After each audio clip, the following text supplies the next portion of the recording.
It all started right here in Boilermaker territory, where Drew Brees started his college football career. There's no more blue and gold for fan favorite Lance Stevenson. The shooting guard was set to make $4.3 million this season, but the Indiana Pacers decided to make him a free agent. Over the weekend, Louisville fired their head football coach, and now fans are speculating whether or not Coach Braun will choose to leave or stay. That's right, Andy. From coast to coast, former Purdue basketball players Dakota Mathias and Isaac Haas are in for some NBA workouts this summer.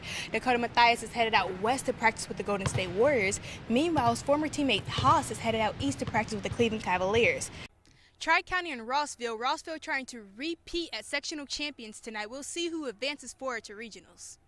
Hey Andy, getting into some NBA Summer League basketball, Dakota Mathias has gone from a Boilermaker to a Cavalier by joining the Cleveland roster. The Indiana Pacers play the Cleveland Cavaliers. Oh, easy breezy, Aaron Holiday pulls up, he hits the three, scores 3-0, Pacers up. A little monkey in the middle, Pacers swinging the ball around the wing, and there's a corner shot for Alize Johnson. It's the end of the first quarter, 20-16, Pacers still leading. Cleveland now has possession. Oh, good crossover there, a fadeaway shot in the corner for Dakota Mathias. Man, Mathias can shoot, averaging 12 points per game during his career at Purdue. Final score 93-88 Cleveland. Well, that wraps up the prelim play for Mathias and the Cavs. As to who they'll play next is to be determined. Reporting live from Las Vegas, I'm Sydney Tucker, Sports 18. Hey Andy, well it's a big day for the Big Ten coaches and athletes attending this year's Media Day in Chicago. Starting with Purdue, last year's Foster Farm Bowl champions, Coach Jeff Brom gave some insight on the upcoming season. First, his plan for tackling the tough schedule, and secondly, who will take on that quarterback position.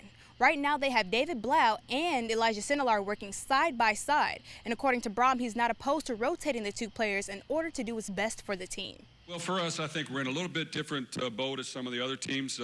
We actually have 11 Power 5 teams on our schedule, and we enjoy that aspect of it. I think we need that. It's important for us to play great competition, and while we may not win as many as we would like, it will help our team get better. So we're excited about the schedule we have. We know each and every week it's going to be a tough opponent. It's going to be a challenge, but we've got Northwestern at home, which is going to be a great challenge for us, a team that beat us, like I said, very handily last year, and then Eastern Michigan. But then our non-conference of Missouri and Boston College, that'll be a test, both bowl teams, and then into conference play. So for us, it's about getting better and hopefully finding a way to get over that 6-win threshold and see if we can build on that. But we're encouraged by the schedule we have, and I know our fans will come out and enjoy watching those games. We're going to let the quarterback position and the battle play out. It's hard to say at this point. Without question, I'm not opposed to playing two guys if we feel like it's a close competition and they both can bring value to the team. If one guy emerges, I'm fine with that, okay.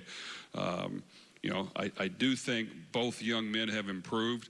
I do feel confident that if we have the right pieces around them, those two quarterbacks are good enough to win with. Stay tuned for more on how Coach Brown plans to uphold his high expectations for the team and overcome that 6-win threshold this year. We'll have more for you at 11. Reporting live for Sports 18, I'm Sydney Tucker. Members of the Three Amigos, the Baby Boilers, former NBA champions and basketball Hall of Famers all coming together today to relive the past in the annual Purdue basketball alumni game. Look who it is, Hall of Famer Gene Cady and Mackey to coach up the black squad in this year's alumni game wearing a shirt made for Larry Clisby. Also rocking the fresh Nikes that read 500 wins on either shoe. To the first half, Drew Anthup in transition finds Rodney Smith, who shows off his mid-range game. Gold team down 10 early, same half. Watch this. At 44 years old, Purdue assistant coach Brandon Brantley still getting up with the younger guys.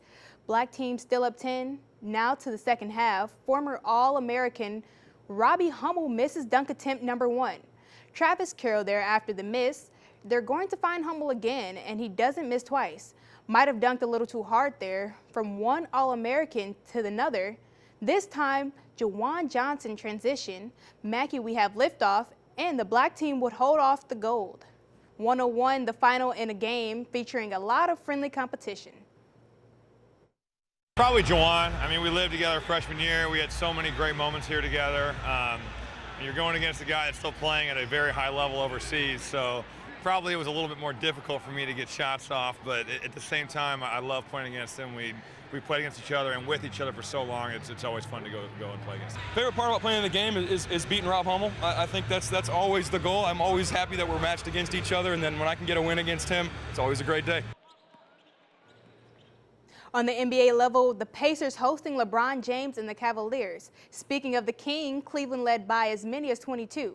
But back comes Indiana. Third quarter, Darren Collinson to Lance Stevenson for the triple try. Lance and Rowe were tied at 74, trailing by 2. Late in the fourth, Victor Oladipo knocks down the 3. Pacers up 96-95. Same score, less than 6 seconds remaining in regulation. James driving on the smaller Collison, but he steps out of bounds. Take another look. James' left foot just that close. Final chance for Cleveland, down by 2.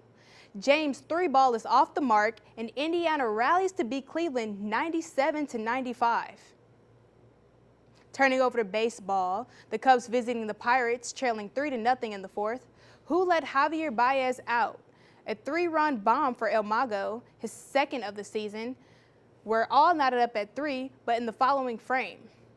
David Freese, that ball gets down. Gregory Polanco crosses home on Freese's 2-bagger, and the Bucks jump ahead 4-3. They add some insurance in the 8th. Polanco with the laser to right. A solo home run for Polanco. It's 5-3. The Cubbies not going down without a fight with a runner on first. Addison Russell hammers Felipe Vasquez's pitch into the alley.